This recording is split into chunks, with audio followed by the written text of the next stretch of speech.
in conjunction with the Isak situation. Now, Sam, I'm going to defer to you for a moment because you read out a big update from Melissa Reddy a bit earlier to me behind the scenes. What's the latest in terms of the Isak situation and the problems going on at Newcastle and your pursuit of him? As predicted, I think the bridge between Isak and Newcastle is completely burned. I don't think there is a comeback for Isak to Newcastle. Even today, the whole like get-together barbecue thing, you know, where the whole families of the players and Eddie Howe are hanging out in the, on the training ground. Isak has not been invited to that. He's left that. He's not even been training with the Newcastle players. It's the same thing, from his perspective. I think this Sesko thing would have just made our life easier in terms of buying Isak. That does not mean that Isak is going to stay at Newcastle. The truth of the matter is, look, Isak is going to join Liverpool Football Club. I feel very confident about it. I haven't changed my opinion. That's why all the Newcastle journalists are already talking about Newcastle pivoting to new players like Jackson and others, Others have been mentioned like Ollie Watkins, etc. So even just now, like the Ben Jacobs tweet, literally like 2 minutes ago as well, mentions the fact that Isak is still adamant to leave, and apparently that Isak has no choice between two decisions, and this is exactly what Ben Jacobs stated. So let me just give you the exact quote. This is the Ben Jacobs tweet. He says, acceptance within Newcastle, he has to go or extend with no middle ground. So, we already know that Isak has rejected a contract at Newcastle. We already know that, like, that's happened during the summer. And I don't think Liverpool are just going to keep waiting around for Newcastle to sign a player, because at this point in time, Newcastle could want to sign Mo and he'd reject them. Like, it's just unbelievable how many times they've been rejected. You look, actually, someone sent it in our group chat. A whole XI of players that rejected Newcastle: Trafford, Gahey, Hoysen, Mbuemo, Pedro, Kudus, Ekdike, Delap, Sesko. Like, only thing they're missing is a right back. That was the one I just read. Only thing they're missing is a right back and a left back to reject them, to be honest with you. But yeah, I still feel confident. That team could win. That team could win the league.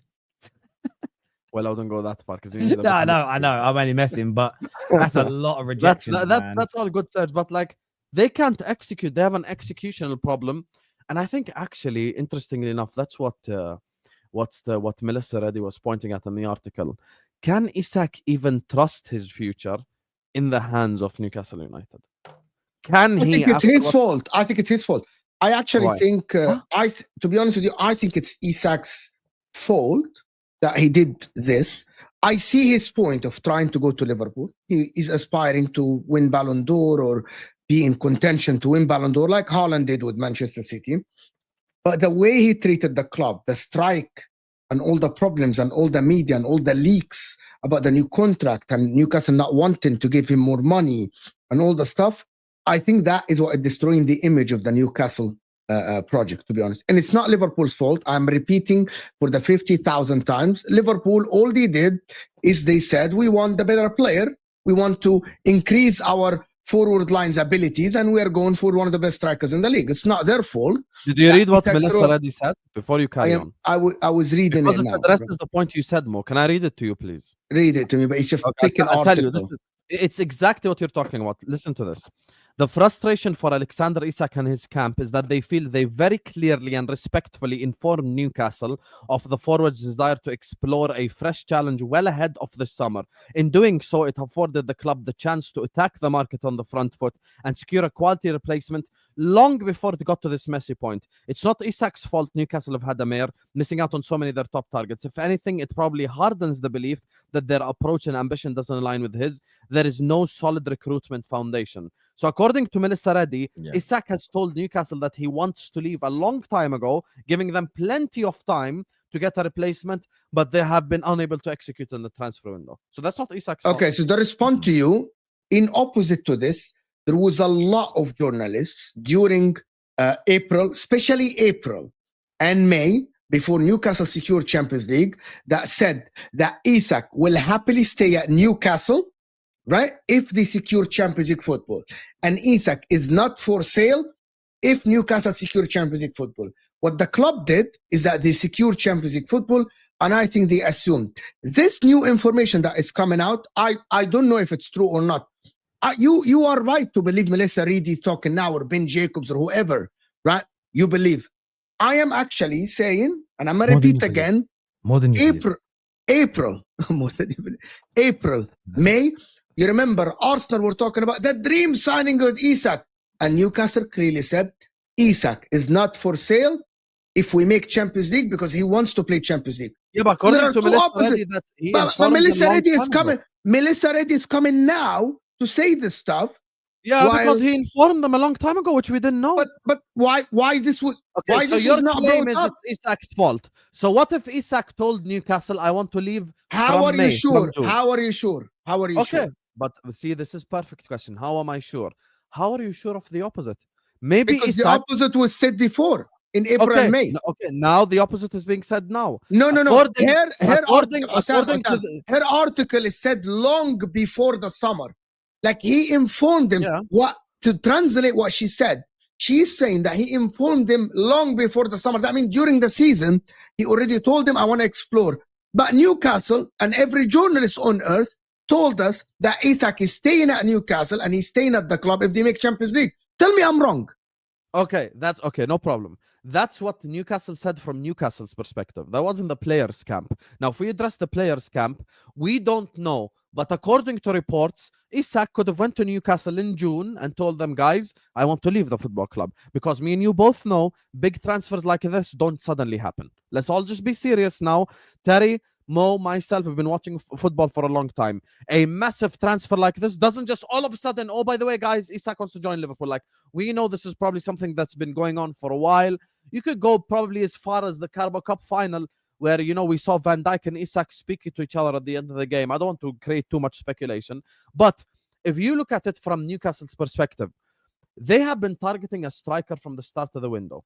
Joao Pedro, Liam Delap, Mbuemo, many others. Now, the fact that they can't execute and they keep getting rejected by this guy and rejected by that guy and rejected by this guy, like the list that Terry just showed, the starting 11, if you notice, 5 of them almost are striker or can play as striker or as a forward line player. Like, I know they put them in midfield in the starting XI that Terry posted. Can you post it again, please, Terry? The same picture that you posted just 2 minutes ago. Post it again, please.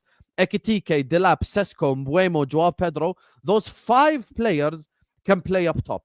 Kudus, I'm not going to be shameless. Obviously, he's a winger. But the other 5 can literally all play up top. Some of these players, by the way, even Cunha ain't in this list. So that makes it 6. 6 of these players could easily play as the starting striker for Newcastle United. So the truth of the matter is, I believe Newcastle have known about this for a while. But once again, as reported by Melissa Reddy, it's not Isak's fault that Newcastle can't execute. If Isak, who I believe is a respectful human being, who actually does love Newcastle and what they've done for his career so far, if he's told them long ago, Khalas, you can get it off the screen, Tari. If he's told them long ago, I want to leave, I want to join Liverpool, they've had more than enough time to get a replacement. And the Sesko thing, can I tell you why Newcastle are frauds? Genuinely. At the start of the window, it was clear from our perspective that Arsenal wanted Sesko, right? And then it became clear that Arsenal have pivoted to Gyökeres. If Newcastle are a serious institution who know what they're doing, why didn't they, as soon as Arsenal pivoted to Gyökeres, go and try to sign Sesko? Why? Give me a valid reason right now. And you know, you're right on that. I want to add to that as well. This is their biggest mistake of the summer. I still think when they first looked at Hugo Ekitike, who seemed to be their number 1 choice, before Liverpool went for Ekitike, Liverpool made that really big inquiry to say, we'll pay a British transfer fee. The fact the player has already told you he wants to leave and he gave you enough time to find a replacement, I think if they would have sat down with Liverpool and said, look, I know you need 2 strikers, especially after what happened with Jota. We'll do you this deal. We'll do it at a decent price. We'll make it favorable terms for you, but give us a clear pathway to Ekitike. I think Liverpool could have been convinced.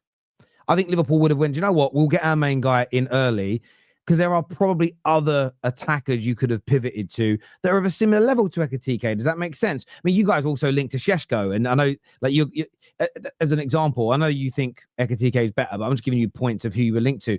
Newcastle could have done something, but Newcastle tried to do this whole, and I gave you the example earlier about Man United and Liverpool and Newcastle. You know, I might be a German Shepherd and you might be a Rottweiler. And there are arguments in both directions as to why I would beat you in a fight and you would beat me in a fight. And we're both quite aggressive. We're both good family dogs when trained well, but we're great guard dogs. And we're these.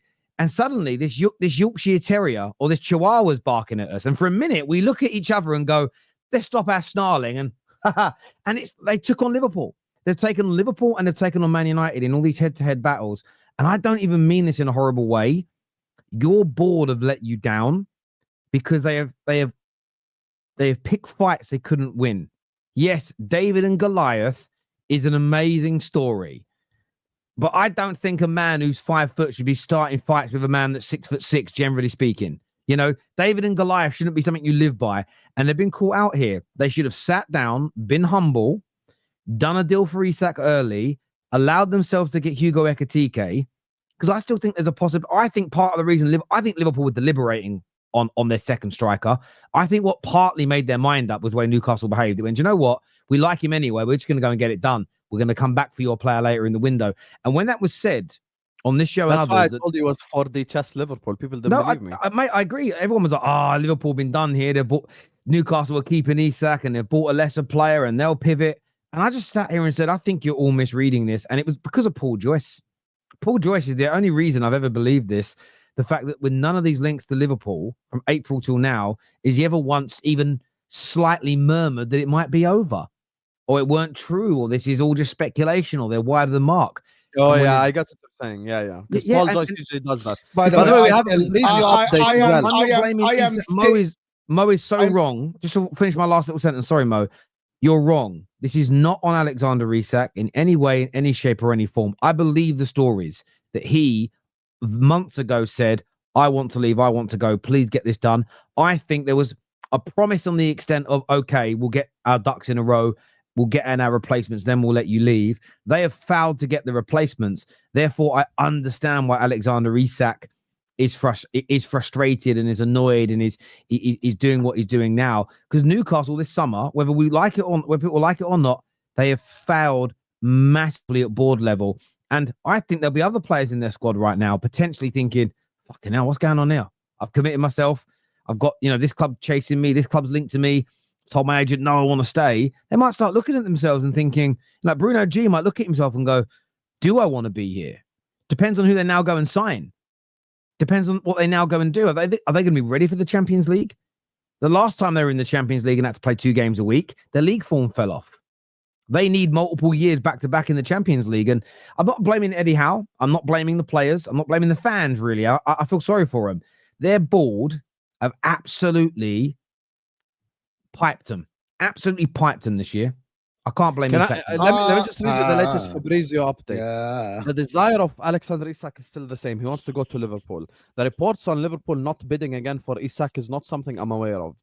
I'm told if Newcastle open the doors at some point this month, Liverpool will be ready to bid and get Isak. Newcastle are interested in Nicholas Jackson. They already made contact to understand the player's situation, so it's one to watch for sure. So here's what shows me that Isak is headed to Liverpool.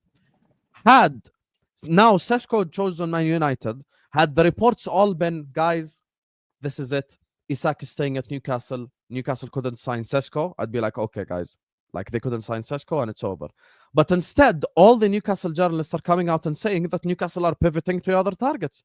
Because now, he's still throwing a tantrum. That's what you feel. Yes, but you're missing the point. He's still throwing a tantrum. I watched Craig Hope's video. Craig Hope is insistent that regardless whether Isak leaves or wait. Wissa is going to join Newcastle. So Wissa is the Callum Wilson replacement. Everyone here agrees. Wissa is not the starter level. He's a replacement for Callum Wilson. He's a bench option. The thing with the other players is they are not going to sign Jackson. And can we not do the 4-4-2 thing again? They're not going to sign Nicholas Jackson and Wissa and play 4-4-2. So obviously, if they look at Nicholas Jackson, pay 50-60 to him, you are right. It's because he's throwing a fit. Why is he throwing a fit? We go all the way back to the first point. He told them he wants to leave 2 months ago, giving them enough time to find a replacement, and they can't execute on the transfer market. That's not Isak's fault. It's not. Yeah, I actually still disagree. I actually think that all of this, until I see news from his agent and the others, that he actually asked to leave and told them before the summer starts that he wants to go. Fill up my water bottle. Before I'm really responding to everything that they said. I am faulting the board as well. But I think that Ekitike move was still a play from Newcastle to get Isak to stay, to get Liverpool off their back. And they failed to do this because Liverpool came back. Me and Terry spoke about this before and said the problem with people that, and I get it, people don't want to be on the Newcastle side here. I am a little bit on the Newcastle side because I think they have a player that signed a 3-year contract or a 4-year contract, and he doesn't want to honor the contract and he wants to go. And I understand that he wants to go. Until the news come out from his agent or him himself that he handed them a transfer request before the summer, or he told them before the summer that he wants to leave, which might be his right. But the club's right is also, same as Liverpool when they did with Coutinho, to get the valuation that they want, that they think is right for the player that has the contract. When Liverpool got the money, I believe that he done them wrong. I believe that what Alexander Isak did, skipping training, faking injury, it's the same thing that happened with Coutinho. It's actually, he's doing Newcastle wrong, regardless of what Newcastle did. And the problem is because the people that Liverpool fans, Man United fans, Arsenal fans, the big teams, don't see it the way other people see it. Newcastle can still sell Isak for the right price, but I think what he's done now is that he put them in a shit situation and he made the project look even more shit, that people don't want to go there. And now they might have to overpay for Jackson. They might have to sell Isak for a cheaper price. If you don't see it this way, you are blinded by your tribalism. What Isak did made Newcastle project look like ass. That is what happened. Because everyone is making fun of Newcastle after just 2 months ago or 3 months ago, all the people that are talking about the Newcastle project being one of the most attractive ones, if Newcastle go in the summer and sign a center back and a goalkeeper and they get backup for Isak, Newcastle within 2-3 years. I'm just showing you that the majority of the people on the internet are hypocritical. They actually changed their words. Everyone was saying that the Newcastle project is attractive. Now the same people are tweeting shit about them, are actually making fun of them just because of one player. Yeah, but I don't think it's one player. See, this is where I disagree. I want to go to the super chat.